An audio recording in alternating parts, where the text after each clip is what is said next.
Bonsoir tout le monde, j'espère que vous allez bien, j'espère que vous avez passé une excellente soirée. Je suis très content de vous retrouver aujourd'hui pour discuter en compagnie de Sacha qui nous rejoint ce soir. Bonsoir Sacha, comment vas-tu? Mais bonsoir, salutations peuple de YouTube. Voilà, j'avais envie, Non mais très c'est envie de très le bien. faire. Alors on est sur Heu, Twitch, donc Bonsoir à évidemment, tous. est-ce que tu m'entends correctement? Tout va bien? Je t'entends très, très bien. Bon, super. Alors vas-y, je t'en prie, je viens de te... Comment vas-tu ce soir? Beh, ça va très bien et toi?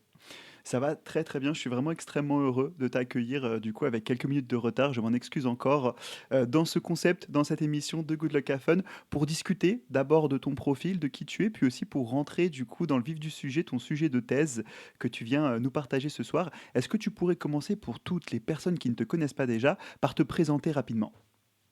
Eh ben, je m'appelle Sacha Bernard, j'ai 32 ans. Je suis professeur documentaliste dans un collège en banlieue parisienne, donc c'est mon métier à temps plein et en parallèle, je fais un doctorat donc à l'université de Liège en Belgique qui porte, sur le speedrun et je m'intéresse, vraiment pour le dire en une phrase, sur la manière dont les joueurs, en fait, transforment leur expérience de jeu en expertise informationnelle et on aura l'occasion d'en discuter, j'imagine un peu plus longuement. Ouais, exactement. On va d'abord commencer du coup par ton parcours finalement, parce que bah, du coup tout ce que tu fais aujourd'hui, ça fait aussi partie de qui tu es et de qui tu étais. Donc est-ce que tu pourrais peut-être revenir un peu sur ton parcours étudiant à la sortie notamment du baccalauréat qui pour beaucoup en fait est à un moment de tension parce qu'on ne sait pas vraiment ce qu'on veut faire, pour à la fois nous rassurer mais également nous éclairer s'il te plaît. Alors rassurer, je sais pas trop parce que, ça a été, les 3 années de lycée, ça a été vraiment très compliqué. Enfin, je faisais vraiment rien, j'étais un vrai cancre, qui allait au lycée et puis qui rentrait chez lui, mais qui ne travaillait pas. Donc évidemment, l'orientation post-bac a été vraiment très compliquée. Je suis allé dans une licence, mais je suis resté 2 mois, donc j'ai été vraiment déscolarisé après le bac. Heu, donc j'ai accumulé aussi des lacunes en termes de travail, en termes d'organisation de travail et cetera parce que, enfin, il y a pas de on peut pas sortir de 3 ans, 4 ans, sans avoir correctement travaillé, pour ensuite réussir, au moins à valider des semestres. Donc après, cette année blanche que j'ai eue, je m'inscris dans une licence de lettres anglaises que je rate aussi pour la première année, donc je galère vraiment beaucoup. Mais j'essaye je reste en fait, parce que je me dis que je j'ai pas spécialement envie de faire autre chose et donc je fais cette licence de lettres anglaises malgré tout, donc je mets 4 ans pour la valider au lieu de 3. Et puis ensuite je fais un master, alors je fais pas du tout un master en lettres anglaises ou en civilisation étrangère et tout ça, mais je fais un master en infocom qui était, enfin je sais plus si ça existe encore, mais qui était la mineure que j'avais, à l'université. C'était les cours en option que j'avais pris, et qui me plaisaient bien et je voulais faire un master, là-dedans en sciences de l'infocom et je cherche en fait, un master qui me permet d'avoir un métier à la fin de mes études et donc je vais, sur le site, vraiment sur le site de l'ONISEP, enfin ce que font les élèves et les étudiants, de manière assez classique et je tombe sur ce master de professeur documentaliste, un métier que je connaissais vraiment pas du tout et je me dis: «Bah, franchement, pourquoi pas?» Ça me plaît bien, en tout cas la description me plaisait bien, je me disais que ça pouvait être sympa, les métiers du livre et tout ça. Donc j'y vais, je m'inscris, en donc du coup pour, le master MEF, métier de l'enseignement, l'éducation et de la formation, spécialité documentation. Je prépare le concours la première année que j'obtiens du premier coup et ensuite, la deuxième année en master. Donc après je suis titularisé et envoyé en région parisienne en 2016. Donc je commence à travailler là du coup, bah, devant élèves à partir de là et en 2020 quand il y a eu le confinement, assez énervé quand on a été pendant 3 mois, confinés chez nous, je me pose, un peu la question, de faire une thèse qui était un projet que j'avais en tête vraiment depuis, au moins depuis le master. Et ça me revient, ça me reprend et je le pense, d'abord comme une forme d'évolution professionnelle, parce qu'il y a pas d'agrégation dans mon corps de métier et les perspectives de carrière dans l'enseignement, elles sont quand même pas non plus, forcément très, très palpitante. Enfin, je veux dire, Mmh. j'ai pas très envie de devenir chef d'établissement, j'ai encore moins envie de devenir inspecteur. J'ai pas spécialement envie de changer de matière, j'ai pas spécialement envie de devenir CPE, enfin je Ouais, donc tu donc te en retrouves termes vite de bloqué, en fait? ouais, ouais, donc en termes d'évolution de carrière, à part, travailler à l'université, je fais, ce choix d'entamer une thèse en termes d'abord pour le penser comme une reconversion professionnelle et le sujet, du speedrun parce que c'est, je pense la seule chose qui m'intéresse, à un point pour me lancer, autant de Ouais. temps, comme ça parce que c'était soit je fais une thèse sur le speedrun, soit je faisais pas de thèse, je trouvais autre chose mais Ouais, c'était un peu ça complètement. ou Il fallait rien il et fallait un sujet vraiment qui te passionne ah parce oui, que faire oui, une thèse, c'est oui, un c'était engagement très fort. Alors, j'ai 2 questions qui, du coup, me viennent en tête avant de rebondir sur ton sujet de thèse. La première question, c'est que, du coup, comme tu le dis, c'est quelque chose qui t'est arrivé, du coup, assez tôt, hein, dès que tu étais en master, tu y as pensé. Comment est-ce que concrètement, a pu transparaître ta passion pour le jeu ou d'ailleurs pour le speedrun lorsque tu étais étudiant? C'est souvent des questions qui reviennent parce qu'on fait pas tous des études qui sont dans des champs qui portent directement vers l'industrie ou vers le monde de la recherche. Donc comment est-ce que toi, tu as réussi à lier justement ces 2 bouts, et ces 2 finalement, volontés? bah, le l'intérêt que j'ai pour le jeu vidéo, il est quand même vraiment très ancien parce que mes premiers souvenirs, datent au moins du milieu des années 90. Donc vraiment quand j'avais 4 5 ans, un de mes premiers jeux que j'avais, c'était un espèce de point and click, des jeux qui étaient présentés jeux éducatifs, mais je me souviens très bien. Donc j'avais 4 5 ans et puis, j'ai toujours eu, quelques jeux, mais j'avais pas beaucoup de jeux. Enfin, j'avais pas spécialement les moyens d'en avoir, autant, donc j'ai pas joué à beaucoup de jeux, mais j'ai beaucoup joué à peu de jeux, du coup. Ouais. Hem, donc c'est vraiment, quelque chose qui m'a un peu suivi, pour les jeux vidéo, un peu suivi toute ma vie. J'ai toujours eu l'impression, en fait, d'avoir des jeux vidéo ou de jouer, sans jamais être, sans jamais développer une forme d'addiction, particulière. Ça m'a jamais empêché de me lever pour aller en cours, parce que j'ai toujours eu une pratique aussi très solitaire. Je jouais très peu avec, les autres. Je jouais beaucoup à des jeux, pour le coup solo Mmh. et le speedrun, ça vient en 2011 avec l'émission Speed Game, qui était une émission qui était diffusée sur jeuxvideo.com et qui présentait un speedrun toutes les semaines. Alors au début, je me dis: «Ouais, c'est marrant, ah tiens, il finit Super Mario Bros en 5 minutes alors que moi j'ai mis 3 semaines à le finir», enfin, c'est ce genre de choses et vraiment, je me dis: «OK, ça c'est vraiment ce j'aime vraiment cette pratique». C'est quand ils ont fait une émission en 2012, c'était sur Super Mario 64, qui était un jeu que j'avais fait, enfin j'avais mis des années à le finir, j'ai énormément joué à ce jeu, enfin j'avais vraiment l'impression de connaître le jeu, par cœur et quand j'ai vu le tout l'assisted speedrun et en plus ils avaient invité un des auteurs, du TAS à commenter, la performance Mmh. et ça m'avait vraiment,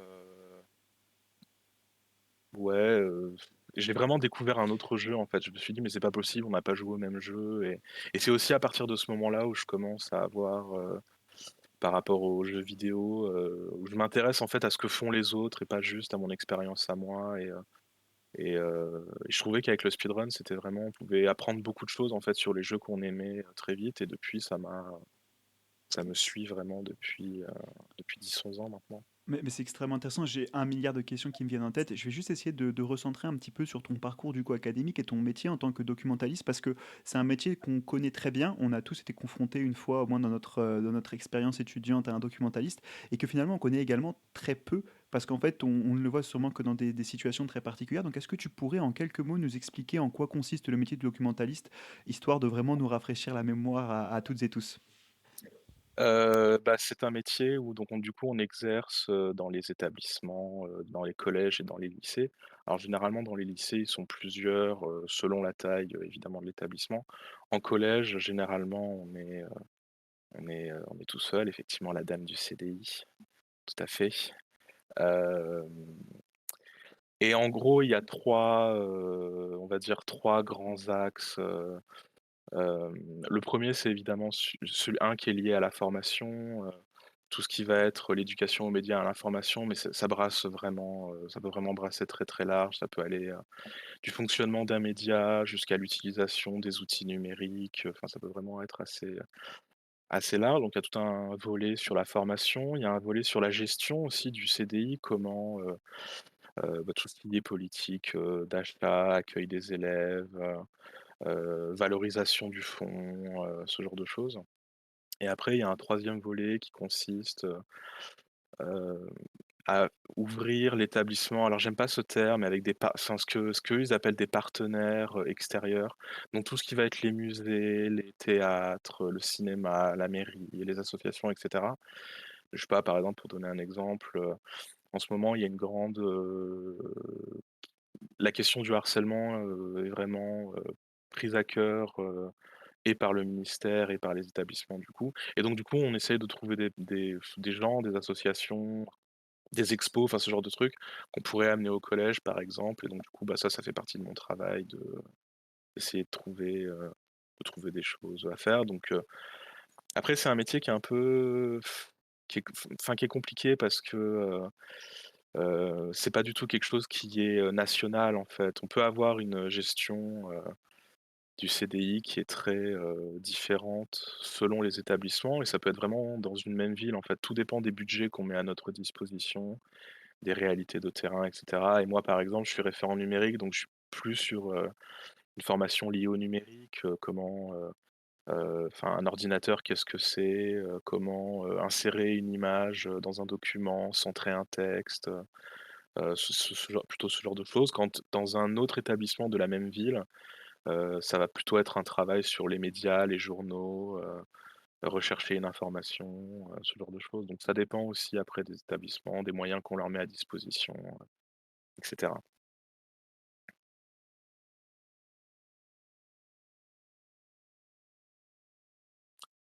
Alors je n'entends plus le son. Autant pour moi, je me suis muté Ah pour te voilà, laisser parler. C'est mieux c'est bon. quand évidemment le micro est démuté.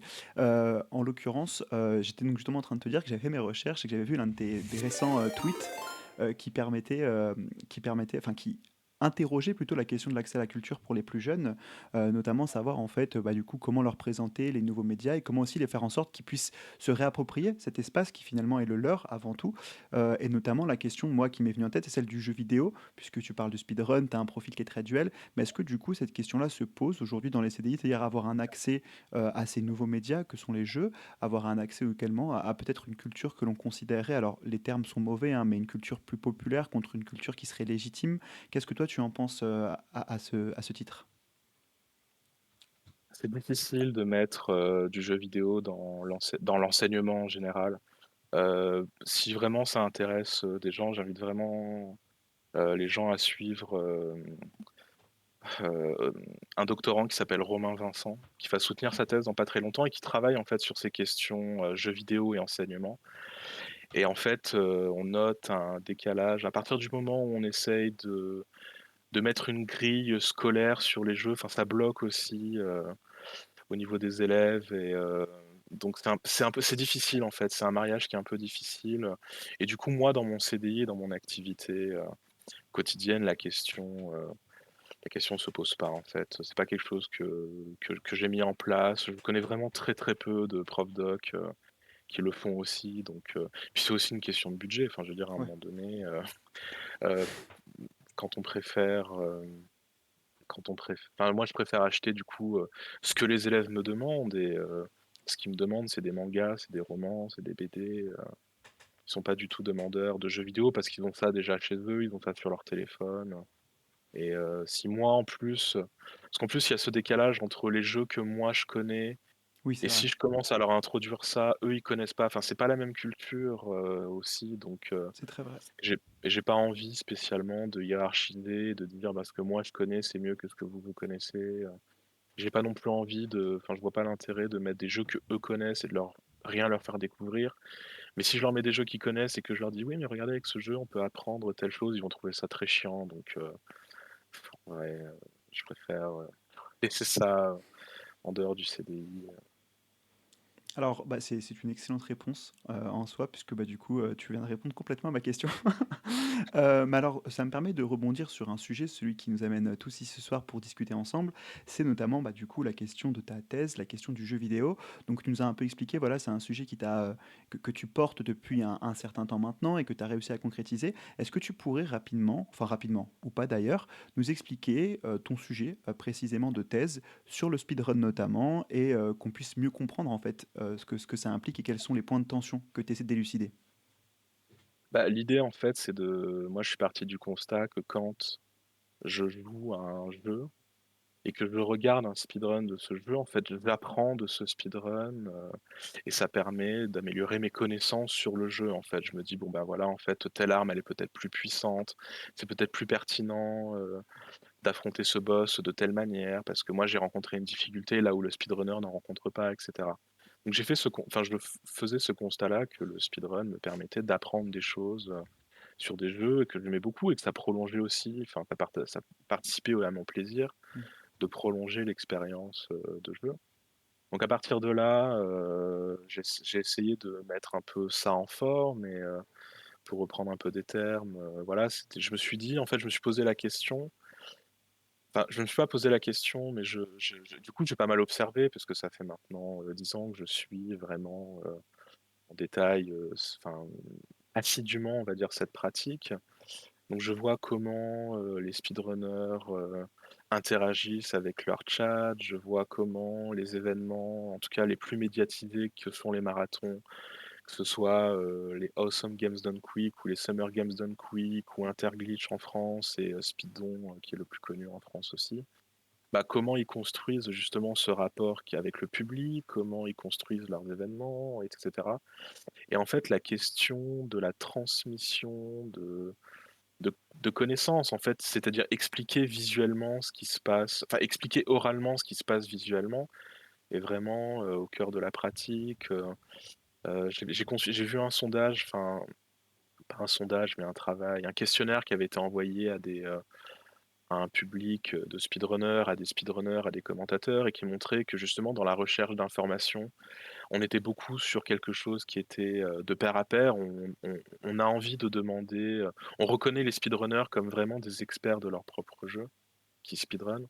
Donc à partir de ce constat-là, moi je me suis dit: «Ben, pourquoi, la connaissance est vraiment au cœur de l'écosystème du speedrun?» Donc ça, c'est tout un travail, historique à faire et un autre travail, qui doit être fait, c'est de comprendre comment cette connaissance aujourd'hui, évolue dans l'écosystème du speedrun. Comment les connaissances, se créent, les hypothèses qui sont formulées, les expériences qui sont menées, comment les connaissances sont diffusées, comment, elles sont réceptionnées. Enfin, c'est voilà, c'est faire ce travail sur la connaissance de sa création à sa réception. Est-ce que la connaissance influence la manière que les joueurs ont, heu, de jouer, de découvrir un jeu? Est-ce qu'il y a aussi un transfert de connaissances? Est-ce que, parce que j'arrive à éclater tous les boss dans Elden Ring, ça veut dire que je suis super fort à tous les jeux, qu'on considère comme des Souls-like, et cetera, et cetera, et cetera? Et l'idée, générale de la thèse, c'est d'essayer de créer un modèle épistémologique en fait, sur la co enfin oui, sur la connaissance du Alors speedrun. Déjà, quelle connaissance on en a nous? Quelles connaissances en ont, et comment cette connaissance en fait, est devenue, selon moi le cœur de l'écosystème de la pratique. alors est-ce que tu peux juste très rapidement définir pour tout le monde de ce que tu entends par du coup l'épistémologie du speedrun notamment, histoire de vraiment, qu'on puisse tous comprendre, où tu veux en venir? Oui, bah, en fait, c'est de savoir comment, c'est de faire un travail, en fait, sur la connaissance. Comment, déjà le speedrun est quelles sont les connaissances qui ont été créées sur le speedrun par les scientifiques? D'où vient qu'est-ce qu'on comment la pratique est comprise, on va dire, par les chercheurs? Et puis après, comment, la connaissance, est devenue, le cœur de l'écosystème de la pratique? Et puis après, comment cette connaissance-là, aujourd'hui, évolue dans l'écosystème, actuel? Et c'est de faire un travail, en fait, autour de ça. Alors c'est vraiment extrêmement intéressant, mais justement moi me vient une question en tant que novice, j'ai regardé quelques compétitions, alors tu dis marathon, moi je vais peut-être par, pas par erreur, je parle de compétition de speedrun. On voit des gens qui essaient de finir le jeu le plus rapidement possible. Et en fait, il y a un rapport qui est très particulier, c'est que d'un côté, on a cette volonté d'être le meilleur, donc il y a quand même un enjeu assez fort, mais derrière, il y a aussi un partage, comme tu l'expliques, très très fort de connaissances. Et donc, en fait, dans ce cadre, moi, j'ai deux questions qui me viennent à l'esprit. La première, c'est celle de savoir comment est-ce qu'on passe d'une expérience de jeu classique, finalement, à une expertise informationnelle, selon tes propres termes. Ce serait le premier point abordé. Et le second, c'est comment faire collaborer à la fois cet aspect compétitif avec cette très très forte collaboration dans le partage des connaissances. En fait, quand on joue à un jeu, mais quel qu'il soit, quand on découvre en fait un jeu, on est tout le temps en situation d'apprentissage. Comment se déplacer dans l'espace, comment utiliser les objets dans l'inventaire, comment faire en sorte de construire un personnage qui nous permette euh, d'affronter les boss sans que ce soit frustrant, mais au contraire que ce soit une expérience difficile mais accessible dans ce sens-là. Donc comme il y a toujours une situation d'apprentissage et qu'on a toujours quelque chose à apprendre en fait quand on joue, mais ça peut être c'est des choses assez bénines, hein. Je dis pas qu'on Hmm. apprend des choses qui révolutionnent, le monde, mais je veux dire, on a besoin d'apprendre à en fait, on a besoin d'apprendre à jouer pour jouer. Enfin, je veux dire tout simplement, il y a un jeu, il y a des règles, on a besoin d'apprendre ces règles, de les maîtriser et Alors attends, je cetera et t'arrête 2 petites secondes, je suis désolé, ouais. parce que du coup j'ai un problème technique évidemment Ah, que je vais essayer de résoudre en quelques instants, puisque du coup mon casque vient de se couper et c'est peut-être un problème qui vient de mon setup. Je suis vraiment désolé de t'interrompre de la sorte, aucun en espérant souci. pouvoir reprendre assez rapidement. Sinon, il va falloir faire une interlude musicale et si je me mets à chanter, je pense que vous n'allez pas particulièrement apprécier. Alors, est-ce que tu peux parler, s'il te plaît? Oui, je peux Ouais, c'est parler, je bon, je m'appelle, suis de retour, je suis vraiment désolé.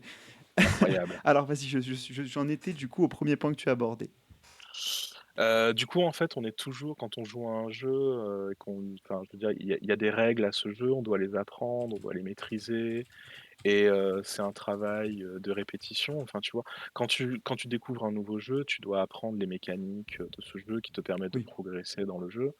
Mais même quand tu joues, 3000 heures au même jeu, enfin, je sais pas, par exemple, tu prends des jeux compétitifs comme Apex, Valorant, Overwatch, tu as toujours quelque chose à apprendre, ne serait-ce que la cohésion d'équipe, parfois il y a des nouvelles méta qui sortent en raison de patchs, dans les jeux et cetera. Donc il y a toujours quelque chose à apprendre parce que les parties se ressemblent jamais, par exemple, dans ce genre de jeu.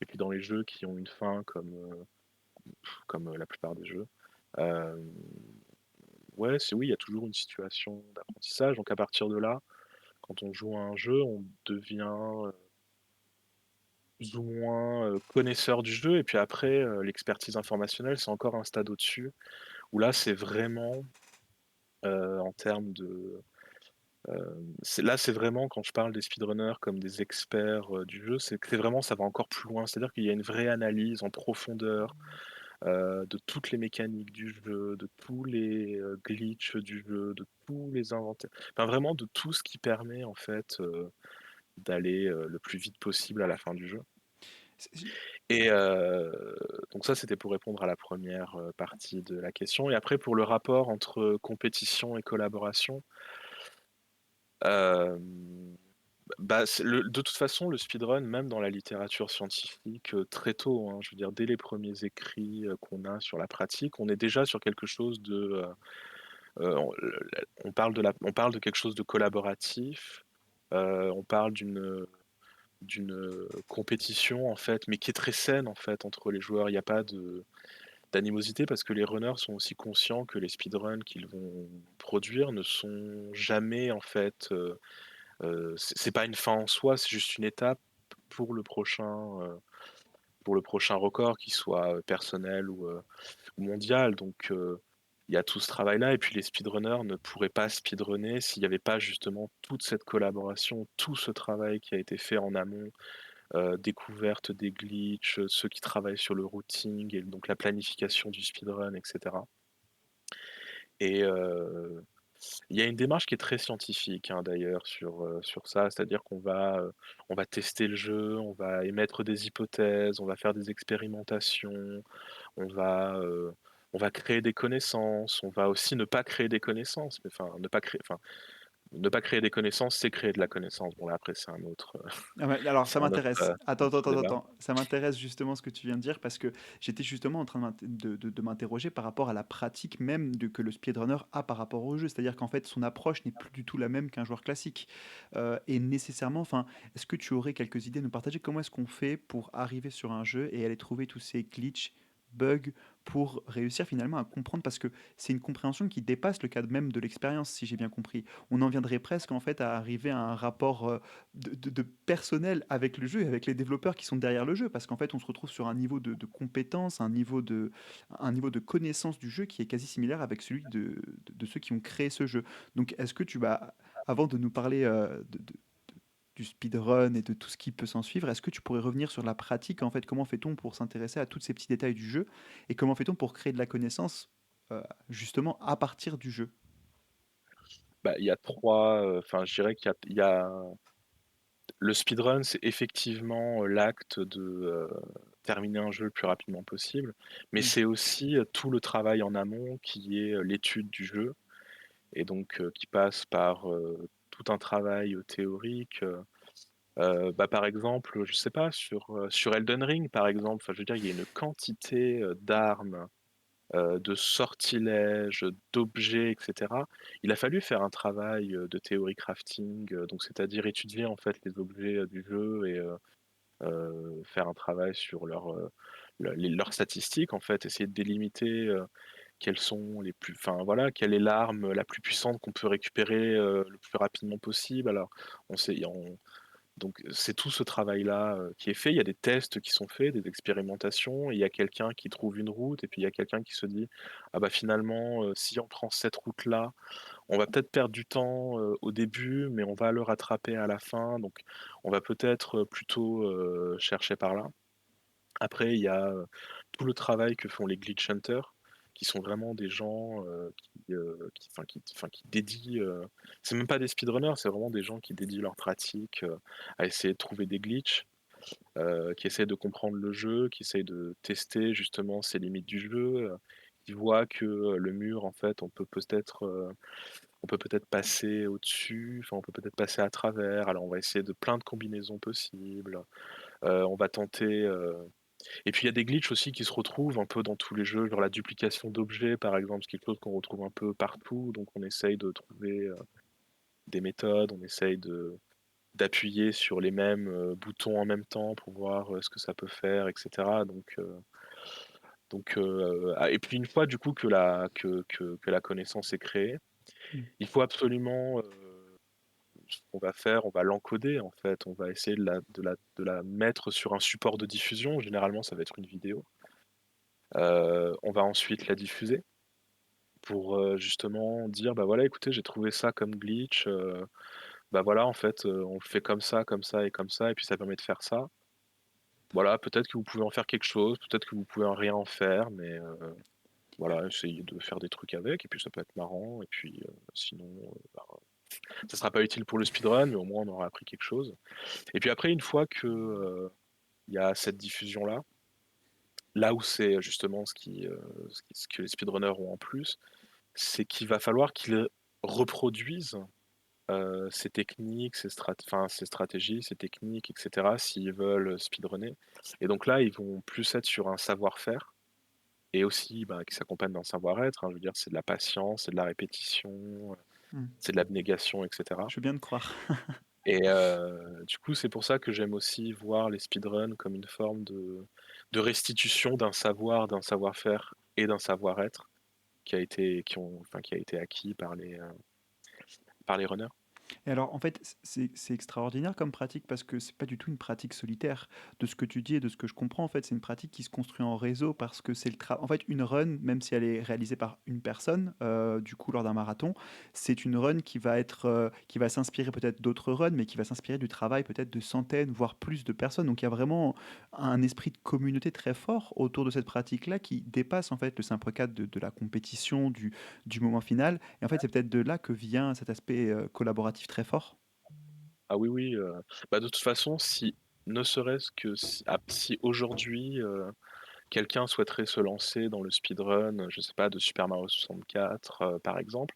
Alors sans forcément parler de faire des records du monde, hein, ça peut juste être, Mmh. se dire: «Bah tiens, on va finir le jeu en 2h30», ce qui est déjà un sacré défi, hein, de terminer le Super Mario 64 en 2h30.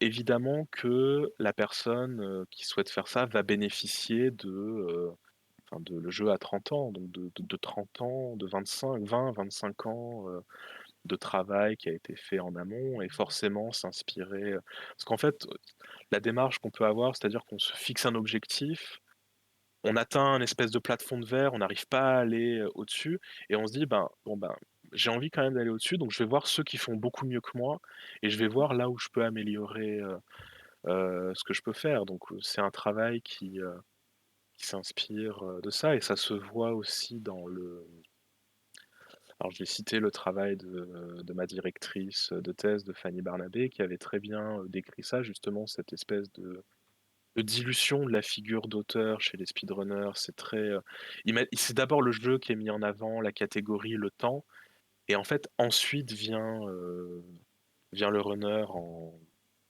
dernier, en C'est fait. c'est vraiment extrêmement intéressant. J'en profite de ce petit moment pour poser une question qui vient d'apparaître dans le chat de Scaldito, qui demande si une course contre la montre, comme par exemple sur Trackmania ou sur d'autres jeux, peut être considérée comme une sorte de speedrun ou pas. Ah oui, oui, tout à fait, le contre-la-montre, bah, il y a des speedruns par exemple sur, Mario Kart, je prends l'exemple de Mario Kart parce que c'est l'exemple que je Mm. connais le mieux.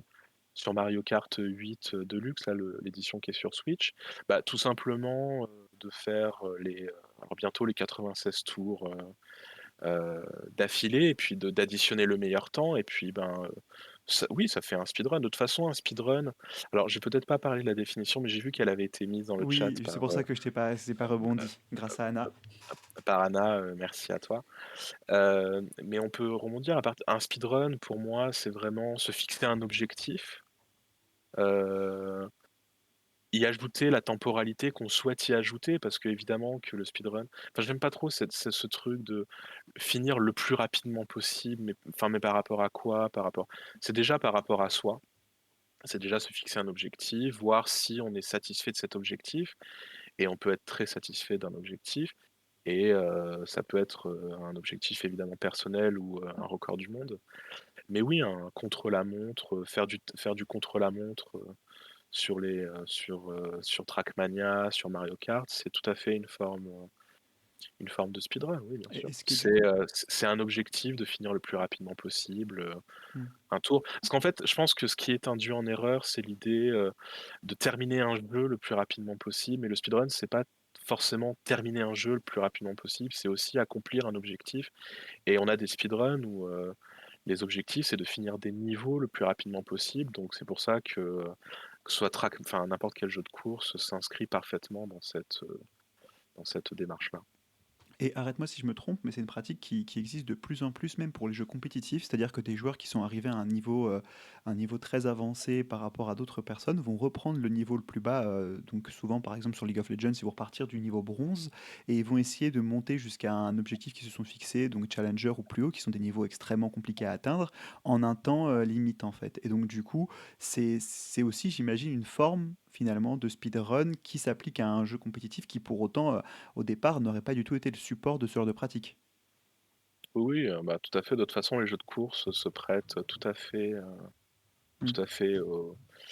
à ça. Oui, de toute façon, oui, les jeux de course se prêtent tout à fait bien au speedrun, même si évidemment les jeux speedrunnés les plus populaires sont quand même les jeux qui ne sont pas des jeux de course en Oui. fait, c'est des jeux de plateforme, des jeux d'action, d'aventure, de RPG, mais oui, bien sûr, ça en fait partie. Et alors justement, je commençais un petit peu à aborder le sujet et j'aimerais qu'on rentre un peu dans cette question-là. C'est la question du rapport entre le speedrun et le développement de jeu.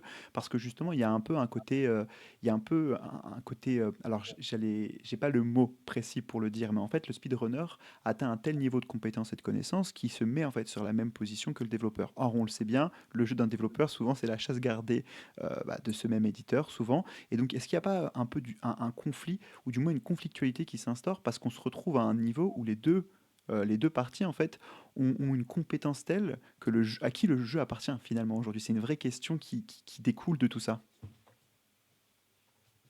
C'est un vaste sujet, hein, Désolé. qui pourrait faire l'objet même, d'une thèse, Ah, supplémentaire. Non, mais je vais quand même essayer de répondre un peu à la question. Évidemment qu'il y a, des conflits qui sont générés, notamment quand, les développeurs décident de corriger des glitches à l'aide de patchs et de correctifs qui ne permettent plus de faire ces glitches et des glitches parfois qui étaient vraiment nécessaires, pour speedrunner, qui font passer une catégorie de 1 heure à, 2h30 juste parce qu'un glitch a été corrigé. Mais ce conflit-là, même celui-ci, il est résolu, dans le sens où les speedrunners et en tout cas la communauté, en question du jeu, peut faire le choix de runner sur le jeu, où il y a encore cette version, du glitch. Donc en fait, il y a une espèce de réappropriation et je parle vraiment du terme, réappropriation, qui est un terme qui est vraiment connoté politiquement, d'un point de vue, oui. étymologique, on se réapproprie un territoire, une histoire, une culture, un patrimoine, un corps et cetera et il y a une réappropriation je vais, élargir un peu, ma réponse. Dans les game studies, en fait, on distingue ce qu'on appelle le game et le play. On utilise ces anglicismes parce qu'en français, le jeu et le jeu, c'est la même chose. Donc le Mmh. game, c'est l'objet jeu, c'est-à-dire, le code, du jeu et cetera, ce qui fait le jeu et le play, c'est l'activité qui est liée au jeu et il y a une réappropriation du play, c'est-à-dire dans le sens où les speedrunners vont se réapproprier ce qui fait le ludique, en fait. Dans le sens où là où le conflit, avec les développeurs qui vont, créer des règles, des normes à leur jeu, les speedrunners vont les transgresser. Ils vont transgresser ces règles, ces normes et il y a aussi une réappropriation, du game, dans le sens où les runners vont refuser de speedrunner des versions parfois, les dernières versions du jeu et qui vont jouer sur, ce que moi j'appelle des versions fantômes, en fait. Donc il y a une vraie réappropriation mais qui participe à la co-construction d'une culture vidéoludique, mais la réappropriation est vraiment intrinsèque à la culture vidéoludique. Le jeu vidéo est né du détournement de logiciels informatiques et le détournement vidéoludique existe depuis que les jeux vidéo existent, entre, bidouiller la carte mère de la borne d'arcade pour que les vaisseaux, ou que les, astéroïdes, se déplacent plus vite. Enfin, c'est vieux comme les jeux vidéo, en fait. C'est, et je pense que c'est évidemment essentiel que cette réappropriation pour pas que la culture vidéoludique soit construite uniquement par des entreprises, Bien sûr. par des développeurs, mais qu'elle soit aussi, construite par les joueurs et ce qui fait sens parce que le jeu vidéo est quand même un média, actif, on n'est pas passif, quoi. Clairement et en fait, aujourd'hui, enfin, la question de à qui appartient un objet une fois qu'il est mis sur le marché, c'est une question qui est beaucoup étudiée, en fait, hein, parce que, enfin, c'est un exemple qu'on prend souvent quand on parle de marketing et que vous devriez enfin, que vous connaissez probablement tous, mais, par exemple, la marque Coca-Cola avait décidé dans les années, 70 de changer la composition du Coca, et que du coup, ça n'avait pas plu aux consommateurs américains qui avaient protesté, parce qu'il est possible de protester, du coup, pour du Coca et qui avaient obtenu, en fait, que du coup, le Coca revienne à sa formule originale, ce qui veut dire, en fait, la question se pose véritablement, en fait, à qui appartient l'objet une fois qu'il devient, du coup, un objet enfin, qui permet à tout le Bah, monde, en fait, de l'essayer. ce qui est, frappant dans le speedrun, c'est que les développeurs arrivent avec leur jeu et leurs règles et les speedrunners arrivent avec un autre jeu, mais avec leurs règles de joueurs à eux, en fait. C'est eux qui établissent les règles pour speedrunner, c'est pas les développeurs et d'un objet, en fait, qui fait sens, hein, je veux dire le jeu, les speedrunners vont créer un autre objet. On pourrait presque parler de méta-jeu, en fait. C'est un jeu dans le jeu, Mmh. mais avec leurs propres règles et c'est, une forme de réappropriation, mais qui est, ultime parce qu'en fait, vraiment une prise de pouvoir, sur l'œuvre et sur ce qui fait, et ce qui nous interroge sur ce qui fait le ludique, ce qui fait le ludique, en fait. Donc il y a une vraie prise de pouvoir, des speedrunners, sur l'œuvre et qui fait vivre aussi cette culture, vidéoludique avec le speedrun qui est vraiment, aujourd'hui, je pense, ancré dans les mœurs des joueurs. Aujourd'hui, il y a pas un jeu qui sort pas où on n'a pas jour un speedrun, déjà Oui, très impressionnant. Moi, j'ai vraiment le souvenir de Tears of the Kingdom, oui, le jour où le jeu sort, un speedrun d'1 h 40, enfin, je trouvais ça aujourd'hui, c'est moins de 45 minutes, mais déjà 1 h 40, ça paraissait, heu, ça paraissait dingue, en fait. oui. Bah, j'ai vu Et c'est moi. une vidé et c'est une vidéo qui a été beaucoup vue, donc il y a aussi un intérêt. Ça participe à la culture vidéoludique, qui est créée par les joueurs et qui est, essentielle et qu'il faut évidemment protéger. Alors, j'ai une question qui est assez intéressante, qui paraît à la fois très simple et très compliquée dans le chat, de quelqu'un qui demande est-ce qu'on peut être à la fois développeur, du coup avoir accès du coup aux connaissances autour du jeu. Alors, un développeur ne résume pas l'intégralité d'une équipe de production évidemment pour un jeu, mais est-ce qu'on peut être développeur et speedrunner à la fois? Est-ce que t'as déjà eu des exemples qui te sont apparus dans tes recherches ou à des moments particuliers? Dans les entretiens que j'ai faits, j'ai pas souvenir avoir rencontré des développeurs qui étaient aussi speedrunners, mais je sais qu'il y a des développeurs qui s'intéressent beaucoup à la pratique et qui ont un regard très bienveillant, sur la pratique. J'invite vraiment les gens à regarder cette série, sur YouTube, d'IGN, qui s'appelle Developers React to, le nom d'un jeu, speedrun. Et en fait, c'est vraiment enfin, des gens de l'équipe de production du jeu qui regardent le speedrun et qui réagissent. Et c'est parfois, enfin, c'est très très drôle parfois parce que les développeurs sont en fait perdus devant leur propre jeu, où en fait ils se disent mais on n'avait pas prévu ça, mais pourquoi il fait ça, mais quoi, mais comment ça? Et c'est vraiment le tout dans un ton assez bienveillant. Il n'y a pas de, enfin, j'ai vraiment pas eu affaire pour l'instant à des développeurs qui se seraient vraiment insurgés, qu'on speedrun leur jeu, mais ça me paraît compliqué d'avoir cette posture, en fait, parce que ça me paraît compliqué de pas être d'accord avec le fait qu'on joue au jeu, en fait, tout simplement, Hmm. donc mais il y a des speedrunners, oui, qui sont à l'écoute. Il y a des développeurs qui sont à l'écoute aussi des speedrunners et qui disent, «Bah, voilà, nous, ce glitch nous permet vraiment, de speedrunner le jeu, c'est trop bien, ça nous permet de le montrer en marathon et cetera. Ce serait vraiment, pas cool si tu le patchais, et cetera». Et là, pour le coup, oui, on a des exemples, dans les entretiens qu'on a menés, des joueurs qui nous disaient, qu'effectivement, ils étaient en relation avec les développeurs et que les développeurs donnaient beaucoup la parole aux speedrunners. Donc, il y a aussi ce lien-là, mais évidemment, c'est un lien qui est surtout très présent dans le monde, indépendant et des petites Oui, productions. c'est ce que j'avais demandé. On imagine très mal, From Software, Nintendo, Ubisoft, avoir un avec une petite frange, Hmm. heu, de joueurs. Eux, ils s'en fichent. Et de manière plus générale, à partir du moment où les speedrunners se font pas, de l'argent sur le dos des développeurs et des compagnies, ça gêne pas tellement, les entreprises. Donc à partir de là, tout le monde y gagne parce qu'en plus, il y a un intérêt économique pour les développeurs de que les jeux soient speedrunnés parce que ça fait vivre le jeu, ça fait vivre la communauté, et cetera. Heu, donc voilà, donc c'est des liens qui mériteraient d'être, approfondis, à petite échelle, mais aussi à grande échelle, je pense. C'est vraiment extrêmement intéressant. D'ailleurs, on a Sorin dans le chat qui nous précise en fait que pour Tears of the Kingdom, le boss du jeu est directement accessible depuis le début.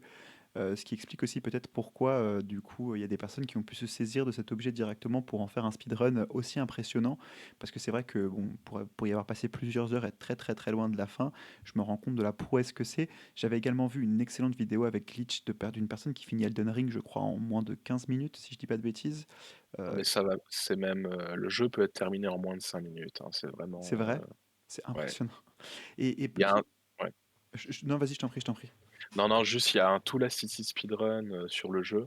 Hmm. Donc, juste pour, vite fait, un Tool Assisted Speedrun, c'est un speedrun, mais qui est fait à l'aide d'outils et notamment, des émulateurs, donc on va pouvoir éditer les boutons qu'on va presser, on va pouvoir faire des combinaisons de boutons qu'on peut pas faire à la main et cetera. Donc c'est, un speedrun assisté à l'aide, d'outils quoi, en gros. Et un TAS de Elden Ring je crois qu'il fait moins de 3 minutes. Donc c'est vraiment, ça enfin ça n'a plus aucun sens. Mais c'est vraiment extrêmement impressionnant. Et d'ailleurs, un petit sujet que j'aimerais aborder avec toi, c'est qu'en fait, on voit que le speedrun prend différentes formes. Tu l'as dit, il y a c'est eux-mêmes qui s'imposent des règles. Donc j'imagine qu'en fonction des communautés de speedrunners, il y a des règles qui sont plus ou moins permissives. Parfois, on peut utiliser des glitches, parfois pas. Est-ce que tu pourrais revenir un petit peu sur ces différentes façons de faire? Est-ce que ça reste en fait ça reste toujours sous le couvert de la pratique du speedrun? Ou est-ce qu'au contraire, au sein même de la communauté speedrun, il y a des gens qui considèrent plus ou moins des prouesses prouesses comme étant plus impressionnantes ou moins impressionnantes en fonction de ces règles-là?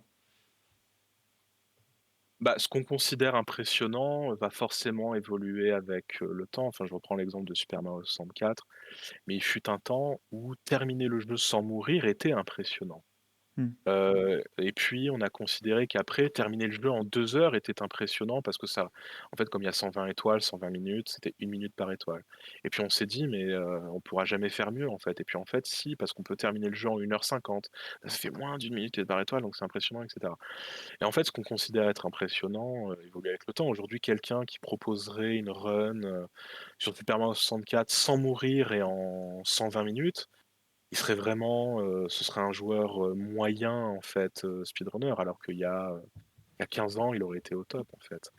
Et bah, par rapport à ces règles, elles sont surtout pensées en fait pour être accessibles. Il y a vraiment quelque chose qui ressort beaucoup quand, on interroge les speedrunners, mais même quand on regarde des marathons, dans les discours, que peuvent avoir les commentateurs, les ambianceurs, les speedrunners, et cetera. C'est qu'on est vraiment sur quelque chose d'accessible en fait. C'est-à-dire qu'effectivement, il y a les règles de la communauté pour pouvoir intégrer un leaderboard, pour que tout le monde soit au même niveau, mais il y a aussi les propres règles qu'on peut créer soi-même parce qu'on estime qu'elles sont plus plaisantes, parce qu'on estime qu'elles sont plus, accessibles pour nous. Enfin, c'est vraiment, et en fait, il y a des règles pour speedrunner, mais il y a pas de règles, vraiment pour, speedrunner. En fait, on fait ce qu'on veut, quoi, tant qu'on prend du plaisir, c'est le principal. Et ces règles évidemment vont évoluer avec le temps. Par exemple, on peut avoir, je regardais une vidéo de Biwix, alors je sais pas s'il regardera cette, vidéo, si cette vidéo, mais si c'est le cas, je le salue parce qu'il fait un excellent travail de vulgarisation. Et il disait par exemple que, ben, à une certaine époque, sur un jeu, alors je sais plus lequel, les, FPS étaient limités à 60 pour permettre à tout le monde à l'époque, d'avoir, les mêmes chances. Mais aujourd'hui, le jeu a 10 ans. Tout le monde a des PC qui fonctionnent, enfin qui supporteraient ce jeu-là en particulier à 120, 200 FPS. Donc du coup, cette règle a évolué. Il y a aussi des règles par rapport, aux cinématiques. Est-ce qu'on les enlève? Est-ce qu'on les enlève pas? Et cetera. Et à partir du moment où les règles, sont pensées pour être accessibles et surtout pour favoriser le ludique, hein, l'idée c'est quand même de s'amuser en speedrunnant. Ces règles-là sont faites, globalement quand même pour être pensées pour être accessibles à tous, quoi. Loin des discours élitistes qu'on peut entendre de certains joueurs, qui Oui. disent que certains jeux doivent être finis de telle façon, par exemple. Oui, bah ça, c'est un vrai sujet qui avait été abordé à de nombreuses reprises, hein, savoir un jeu doit être fini avec tel niveau de difficulté, sinon vous n'avez pas vraiment fini le jeu. Et puis de l'autre côté, on a la pratique du speedrun en fait qui est extrêmement permissive et pour autant aussi extrêmement exigeante parce que ça demande un niveau de compétence très élevé. Tout cela en fait, ça me ramène vers la question de la réappropriation de l'objet jeu par le joueur et notamment par le speedrunner.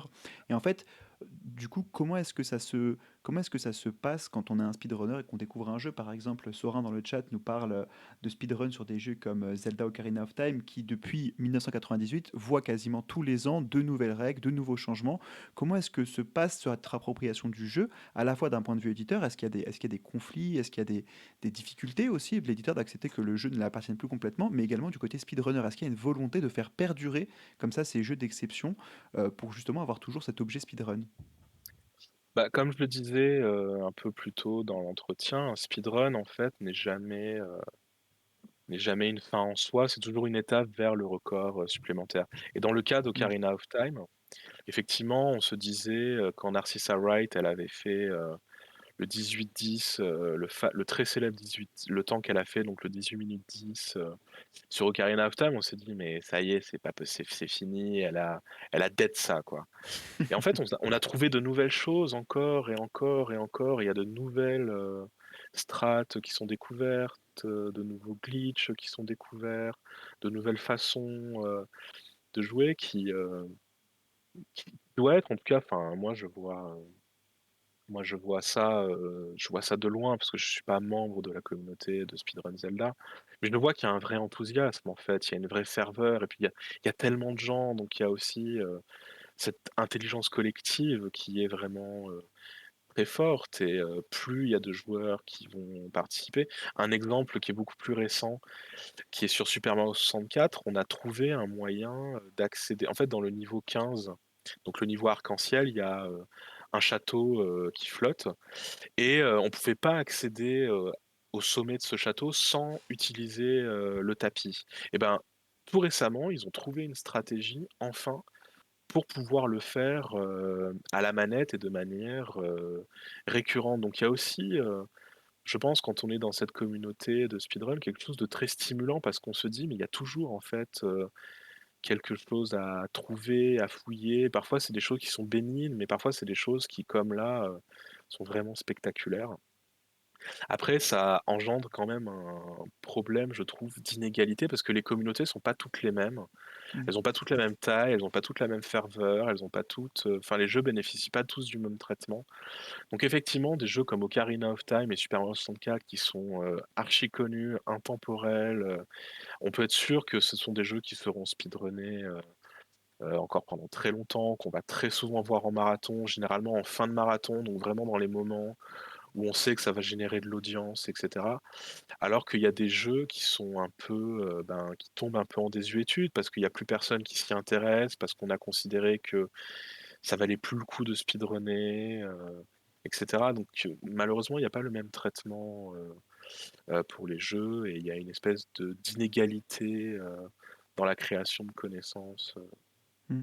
Et justement, en fait, la question qui me vient après ce que tu viens de dire, en fait, c'est presque de savoir comment va évoluer le speedrun. Parce qu'aujourd'hui, avec des plateformes comme TikTok, sur lesquelles le partage de la connaissance est quasiment instantané, où on peut avoir du coup un accès très simple à ces communautés-là, avec des personnes aussi qui sont nées avec une manette de jeu dans les mains et qui donc du coup sont pour certains beaucoup plus curieux, beaucoup plus forts aussi bah, que nous, hein. J'ai connu Call of Duty sur GameCube quand j'avais 10 ans, donc évidemment, j'aurais pas la même approche, évidemment, que ces personnes-là. En fait, comment va évoluer le speedrun et est-ce que le speedrun également, c'est une vraie question que je me pose, va potentiellement changer complètement la façon dont on conçoit des jeux aussi.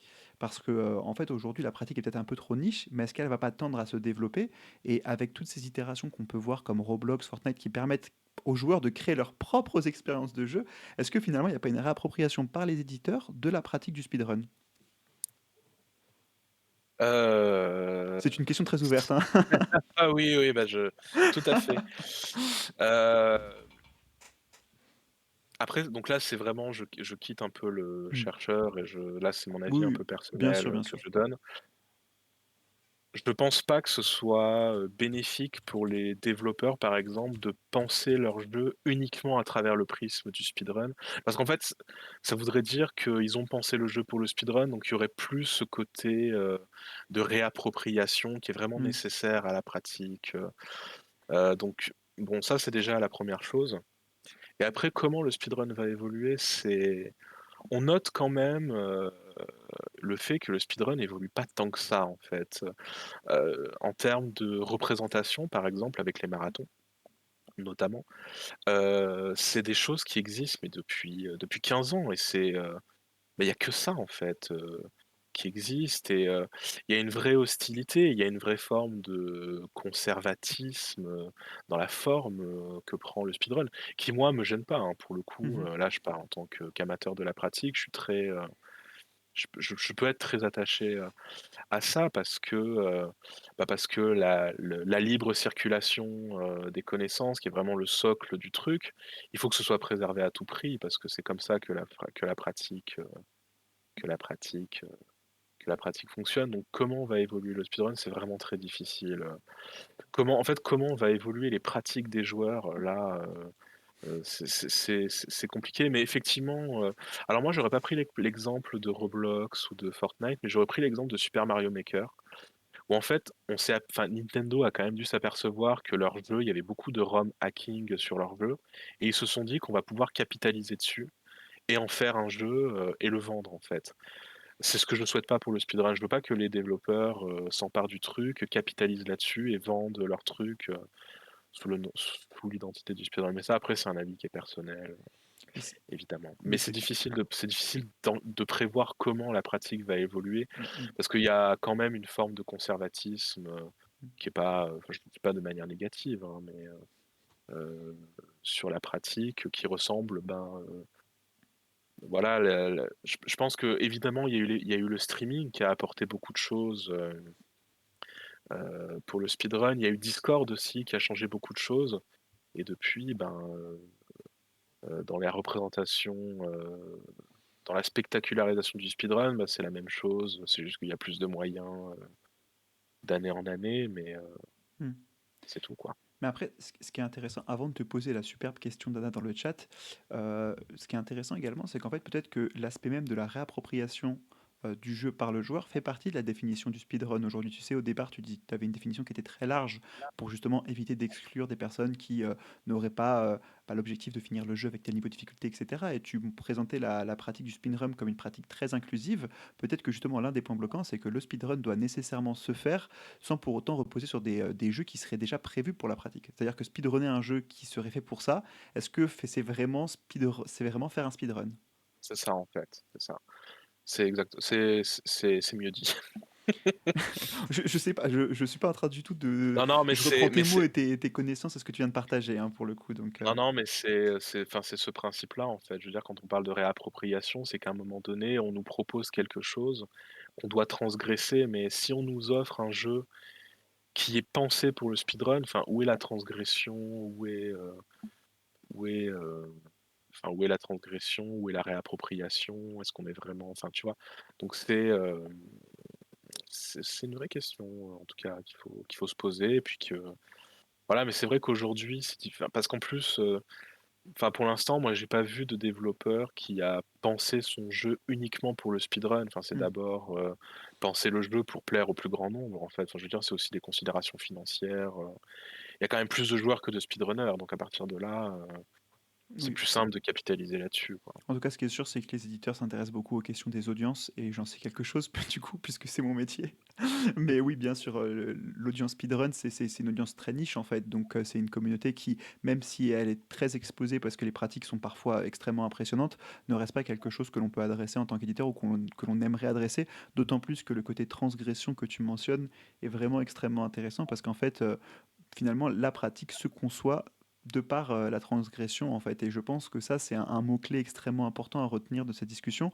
Enfin, j'ai un milliard de questions, il faut que je me tempère. Et du coup, pour me tempérer, je vais te poser la question qu'Anna vient d'indiquer dans le chat. Qu'est-ce qui, selon toi, fait qu'on va davantage speedrunner un jeu plutôt qu'un autre? Heu, voilà, bah, pareil, c'est une question où c'est difficile de répondre Mm. parce que, bah, je pense que déjà, la première chose, elle est même pas liée, en fait, à des mécaniques de jeu, mais à l'affection qu'on a pour le jeu.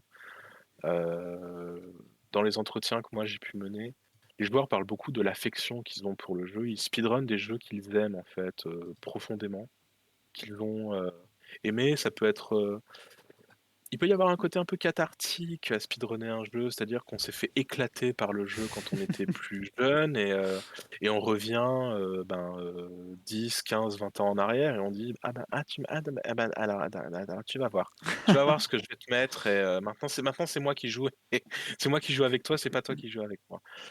Heu Après, il y a des jeux forcément qui s'y prêtent plus. Enfin, le platformer s'y prête quand même plus que le RPG. Mais en fait, l'offre est tellement, en termes de speedrun, variée et riche. Il y a tellement de profils différents entre ceux qui speedrun avec glitch, ceux qui speedrun sans glitch, ceux qui préfèrent les speedruns qui durent 30 minutes, ceux qui préfèrent speedrunner des RPG de 6 heures. Enfin, c'est tellement.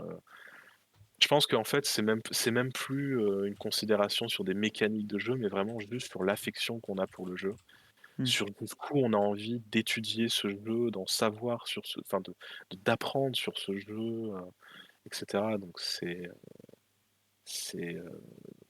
je pense que c'est d'abord une considération affective et un rapport au jeu que des mécaniques de jeu en elles-mêmes.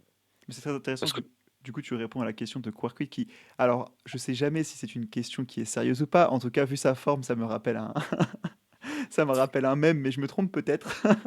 le fameux sketch des inconnus, mais j'ai peur de sortir cette référence parce que ça fait de moi un vrai boomer. Mais j'ai la référence du coup aussi, puisque du coup j'ai pu percevoir la Mais je vais petite mais je vais répondre, 1er degré à cette question, avec second degré. plaisir. il n'y a pas de mauvais speedrunner, il n'y a, pas c'est pas parce qu'on est numéro un dans un leaderboard qu'on est, enfin, on peut être, 6500e d'un leaderboard. À partir du moment où on a pris plaisir à speedrunner le jeu, qu'on ait mis 5 heures à finir Elden Ring ou 1 heure, enfin il y a pas de mauvais, il y a pas de mauvais, speedrunner. Mais je voulais réagir aussi à la question J'allais te la de de poser justement. de Péjounette, que je salue, bien sûr. Le speedrun reste avec des sites indépendants, il y a pas de leader, par les éditeurs. C'est vrai, parce qu'en fait mais ça s'explique historiquement parce que la pratique s'est construite en s'affranchissant justement des développeurs. Avant que ça devienne une pratique, qui était très liée, au numérique, c'était, les bulletins d'information d'Activision, c'était le magazine Nintendo Power aux États-Unis, donc des choses qui gravitaient en fait autour des éditeurs. Et quand les développeurs, notamment de Doom et de Quake ont proposé leurs jeux, les joueurs se sont organisés, mais se sont organisés eux-mêmes en fait, mais justement qui renforce cette idée, ben, il y a le jeu Doom, mais il y a le jeu, nous, comme on a envie d'y jouer en fait, et on n'a pas envie que les développeurs nous disent comment jouer au jeu en fait. Donc effectivement, oui, le speedrun s'est construit historiquement sur l'affranchissement, heu, des éditeurs, des développeurs et cette forme d'indépendance en fait, tout à fait. Et justement, la question qui suit, enfin la phrase qui suit m'intéressait aussi, c'est le style de jeu roguelite aurait-il émergé justement à cause enfin à cause, grâce plutôt aux speedrunners? Bien, je ne sais pas. Je n'en ai aucune idée, Hmm. C'est une... je n'en ai aucune idée. Je suis pas suffisamment spécialiste du genre, roguelike Hmm. pour, affirmer ou non que, ça provient des speedrunners. Bah écoute, moi non plus, donc comme ça au moins le débat est clos. Mais c'est un sujet qui pourra potentiellement être abordé dans une prochaine émission avec un spécialiste du coup des jeux roguelite plutôt, parce que c'est vraiment pas mon cas, hein, je n'aime pas du tout ça. Je suis quelqu'un de je me frustre trop face à ce genre de jeu. Mais bah écoute, c'est à peu près toutes les questions que j'avais à te poser, Sacha, et puis ça fait déjà un peu plus que 45 minutes qu'on discute ensemble, c'était vraiment fascinant. Est-ce que tu aurais un sujet que j'ai oublié d'aborder, que tu aimerais discuter avec nous ce soir? Écoute, je regarde un peu, ce que j'avais pu noter. Heu, écoute, non, j'ai l'impression qu'on a fait le tour. Si je devais, avoir un mot de la fin, je dirais que c'est une pratique qui est vraiment, intrinsèquement liée au partage de connaissances et à l'open source et que c'est quelque chose qui doit être,